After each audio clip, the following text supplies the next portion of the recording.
আমরা প্রত্যেকেই চাই আমাদের সন্তানরা জীবনে ভালো মানুষ হয়ে উঠুক, দিন প্রতিদিন আরো উন্নততর হয়ে উঠুক।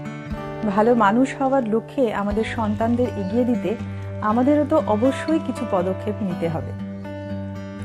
দৈনন্দিন কাজগুলোর একটি সামঞ্জস্যপূর্ণ রুটিন তৈরি করতে হবে, কারণ বাচ্চারা নিয়মিত কার্যকারিতার মধ্যে থাকলেই সবচেয়ে বেশি উন্নতি লাভ করে। দিনের নির্দিষ্ট সময়ে খাওয়া বা স্কুলে যাওয়া ছাড়াও অন্যান্য অ্যাক্টিভিটিস যেমন হোমওয়ার্ক করা, খেলা অথবা খোলা হাওয়ায় কিছুক্ষণের জন্য ঘুরতে যাওয়া, এই মাঠে বা পার্কে, কিংবা বাচ্চার পছন্দের কোনো কাজ করা যেমন ছবি আঁকা, টিভি দেখাও হতে পারে, তবে সেটা নির্দিষ্ট সময়ের জন্য।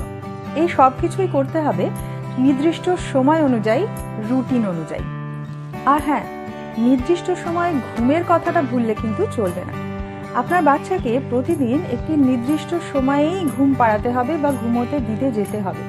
মনে রাখবেন, আপনার সন্তানের 8 থেকে 10 ঘন্টা ঘুম কিন্তু ভীষণভাবে জরুরি ওর সঠিকভাবে বেড়ে ওঠার জন্য, ওর প্রপার মেন্টাল গ্রোথের জন্য। এখনো যদি আপনি দৈনন্দিন রুটিন না বানিয়ে থাকেন, তাহলে আজ অবশ্যই বানিয়ে ফেলুন। আর মনে রাখতে হবে, এই রুটিন মেনটেন করবার দায়িত্ব কিন্তু পরিবারের সমস্ত সদস্যদেরই, আপনার শিশুটির একার নয়। Happy parenting.